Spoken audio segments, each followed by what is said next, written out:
Saudara hadirin yang saya muliakan, ziarah kubur bukan saja boleh, malah dianjurkan oleh Nabi. Tetapi ziarah kubur yang dianjurkan oleh Nabi itu dengan tujuan pertama, agar orang ingat kepada mati. Kafa bil mauti wa'izah, kata Nabi.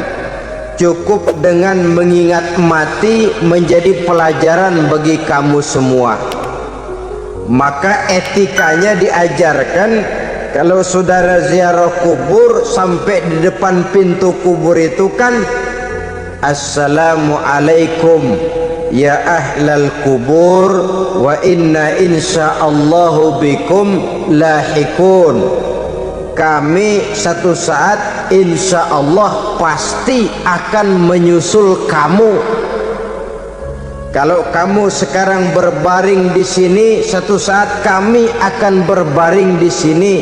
Ziarah kubur mengingatkan orang kepada mati.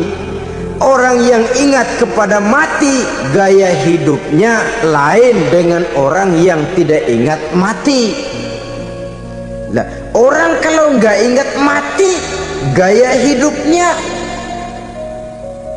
nggak terkontrol. Kalau dia berkuasa, Fir'aun, itu nggak ingat mati. Kalau dia kaya, Korun. Sudah gambarannya nggak merupakan gambaran-gambaran yang baik. Orang yang ingat mati, dia berkuasa, dia berlaku adil. Suatu saat saya akan mati dan ini akan dimintakan pertanggungan jawab. Orang kaya ingat mati, dia akan jadi pemurah. Kenapa? Kalau saya diberikan ilmu, pertanyaan akhirat cuma satu, ilmumu kau amalkan untuk apa?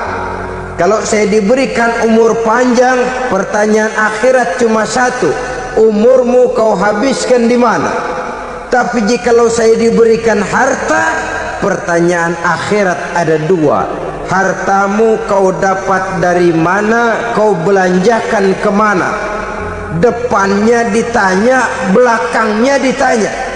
Dapat dari mana, dibelanjain kemana? Sebab dua-duanya berkaitan dengan kegiatan. Kadang-kadang dapatnya dari jalan yang baik, tapi keluarnya ke tempat yang tidak baik, itu pun tidak betul. Atau dapatnya dari yang tidak baik, tapi dibelanjakan untuk yang baik, itu pun tidak bisa diterima. Oleh karenanya, dengan mengingat mati, gaya hidup seseorang jadi terkontrol karenanya. Yang kedua, dianjurkan kita untuk berziarah kubur itu mendoakan orang-orang yang sudah meninggal. Mal mayyitu fi qabrihi illa kal gharikil mutaghawis, kata Nabi. Orang yang sudah meninggal itu di alam barzakhnya adalah seperti orang yang tenggelam di lautan, menunggu doa dari keluarganya yang masih hidup. Apakah itu anaknya, kemenakannya, cucunya, dan lain sebagainya. Adapun yang kalau kita ziarahi itu kuburnya orang-orang yang kita tahu merupakan orang soleh, orang yang berjiwa bersih, yang kita kenal ketakwaannya kepada Allah Subhanahu wa ta'ala, tidak ada salahnya kita bertabarruk, asal jangan dengan satu keyakinan bahwa dia secara mandiri bisa mendoakan kita. Dia hanya bisa melakukan itu hanya dengan izin Allah. Nah, umumnya orang kalau sudah ziarah ke kubur-kubur keramat itu, Allahnya kelupaan. Itu yang dikhawatirkan merusak dan mengganggu akidah. Sehingga di awal-awal perkembangan Islam, Nabi pernah melarang orang ziarah kubur itu. Ini bisa kita simak dari hadis kuntu nahaitukum an ziyaratil qabri fazuruha. Dahulu aku pernah melarang kamu untuk ziarah kubur, adapun sekarang kalau mau ziarah, ziarahlah kamu. Kata-kata dulu aku pernah melarang kamu itu menggambarkan bahwa pada permulaan perkembangan Islam, nilai keimanan para sahabat masih rapuh, masih lemah, masih memerlukan pembinaan. Sehingga kalau mereka sering ke kubur, dikhawatirkan mereka minta kepada kubur. Nah, tetapi tatkala nilai keimanannya sudah mapan, sudah kuat, kata Rasul, fazuruha. Adapun sekarang kalau mau pergi berziarah, ziarahlah kamu. Saudara hadirin yang saya muliakan, jadi jangan melupakan Allah. Saya bisa saja berkata, kalau saya misalnya pakai cincin, lalu saya bilang, saya sejak pakai cincin ini, jangan anak gadis, nenek-nenek ngelihat saya lemes.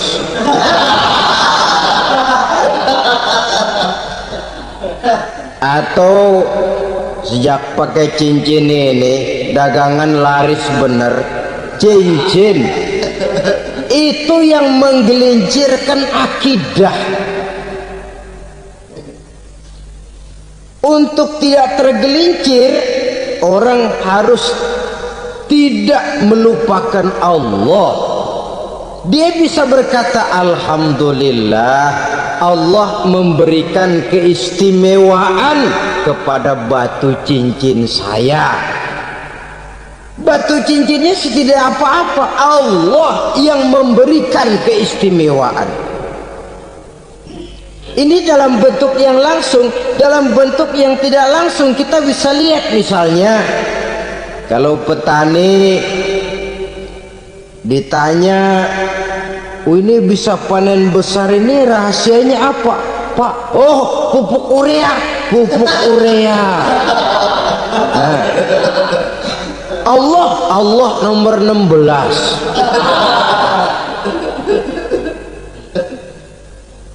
Seorang petani yang baik keimanannya, dia akan berkata, kami bisa panen besar karena izin Allah.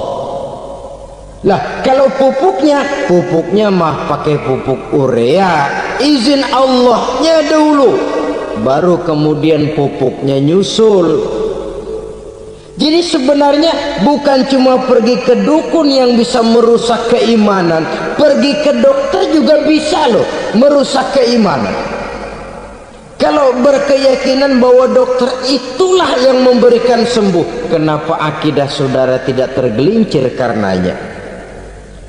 Dokter hanya memberikan obat dan resep sembuh, sembuh itu datangnya dari Allah. Ini yang diungkapkan lewat lisan Nabi Ibrahim alaihi salam, wa idza maridtu fahuwa yashfini. Apabila aku sakit, dialah Allah yang memberikan sembuh. Memberikan sembuh. Jangan juga menyalahartikan ayat ini. Ada ayat begini sakit terus nekat. Udah nggak usah berobat dah, emang penyakit dari Tuhan, ntar waktunya baik ya baik ya.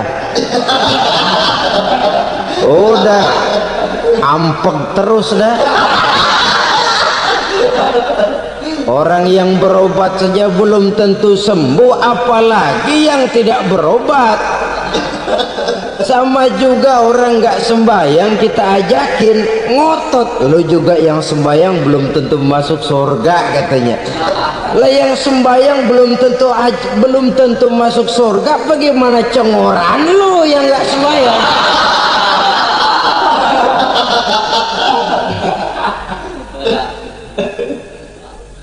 Saudara hadirin yang saya muliakan, kaum muslimin yang berbahagia, jadi dengan demikian maka jangan menghilangkan Allah. Kita ajaran pokok dalam Islam adalah ajaran tentang tauhid. Lah, tauhid ini menyangkut mengesahkan Allah, baik di dalam zatnya, baik di dalam sifatnya, baik di dalam perbuatannya, baik di dalam beribadah kepadanya. Tauhid dalam ibadah itu ada. Tauhid dalam zat artinya zat Allah itu tidak tersusun, tidak terdiri dari bagian-bagian yang bisa dipecah-pecah. Ya seperti kita ini kan ada kepala, ada kaki, ada tangan. Allah tidak tersusun zatnya dari bagian-bagian. Esa zatnya tidak bisa dibagi-bagi. Esa sifatnya artinya Allah itu sifatnya tidak pernah berubah. Sejak dahulu sampai sekarang Allah itu cinta kepada orang beriman yang melakukan kebaikan, dan Allah benci kepada orang kufur yang melakukan kejahatan. Mustahil satu saat Allah berubah. Orang kufur yang berbuat kejahatan didemenin, orang mukmin yang berbuat kebaikan dikeselin. Misalnya tahun 2000 Tuhan giliran jengkel sama orang mukmin. Itu mustahil, dia esa di dalam sifatnya. Lain dengan sifat kita manusia. Sifat kita ini kan relatif. Ada saatnya kita senang, lain saat yang kita senang betul kita caci maki. Hari ini kita caci maki, besok kita puji. Lihat teman kaya, habis kita omongin, boleh jadi dia kaya. Kenapa? Dukunnya 36.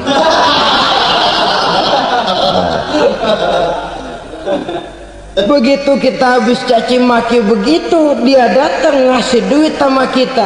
Cacian itu bisa berubah menjadi pujian. Lu ya emang bukan main dah. Sifat kita itu relatif, bisa terpengaruh oleh situasi dan kondisi. Saudara hadirin yang saya hormati, kaum muslimin yang berbahagia, Allah juga esa di dalam perbuatannya. Artinya di dalam menciptakan apapun yang akan diciptakan oleh Allah, di dalam melakukan apapun yang akan dilakukan oleh Allah, tidak terikat kepada faktor lain, tidak memerlukan bantuan lain. Dia adalah mutlak. Nah, kemudian kita mengesahkan Allah dalam zatnya, mengesahkan Allah dalam sifatnya, mengesahkan Allah dalam perbuatannya. Belum tentu berarti kita mengesahkan Allah dalam ibadahnya. Sebab banyak orang yang yakin betul Allah itu esa, teguh dengan pendiriannya. Tuhan lu siapa? Allah. Allah bagaimana? Esa. Bagaimana kalau dua? Kagak. Tiga? Enggak. Mantap. Soal tahlil paten. Tapi dalam ibadah kadang-kadang dia tidak mentauhidkan Allah. Ini makna wa ma umiru illa liya'budullaha mukhlisin. Kami tidak memerintahkan kepadamu kecuali untuk beribadah kepadaku, kata Allah, dengan ikhlas. Beribadah kepada Allah dengan ikhlas itu artinya apa? Beribadah hanya untuk Allah saja. Nah, kalau hanya untuk Allah saja, lalu kita minta berdoa di depan kuburan orang yang soleh, apa syirik? Tidak syirik. Kalau kita berkeyakinan bahwa orang tempat kita memanjatkan doa itu hanya bisa mendoakan kita dengan izin Allah. Dia sendiri tidak punya kekuasaan apa-apa. Tanpa izin Allah dia tidak bisa berbuat apa-apa. Itu tidak menyebabkan orang menjadi syirik. Sama saja dengan kalau saya berkata tadi, alhamdulillah Allah telah memberikan keistimewaan kepada batu cincin saya. Apa salahnya Allah memberikan keistimewaan kepada benda-benda mati? Allah memberikan keistimewaan kepada Hajar Aswad, benda mati. Allah memberikan keistimewaan kepada Masjidil Haram, benda mati. Allah memberikan keistimewaan kepada Ka'bah, benda mati. Orang tawaf keliling Ka'bah, sembahyang di Masjidil Haram, sujud menghadap kepada Ka'bah, apakah jadi syirik? Tidak, kita tidak menyembah Ka'bahnya, kita menyembah yang punya Ka'bah itu. Nah, di sini kita lihat bahwa fungsi Ka'bah hanya merupakan wasilah. Tapi kalau Allahnya kita hilangkan, jadilah kita penyembah batu. Hanya saja batu itu berbentuk 4 bernama Ka'bah. Sa'i, orang yang melaksanakan haji, lari-lari antara Safa dan Marwah, amalan apa itu? Seakan-akan kita menghormati bukit-bukit, gunung-gunung. Tapi bukan itu yang kita tuju dalam pelaksanaan sa'i itu. Yang kita tuju adalah ini perintah Allah, Allahnya yang diutamakan.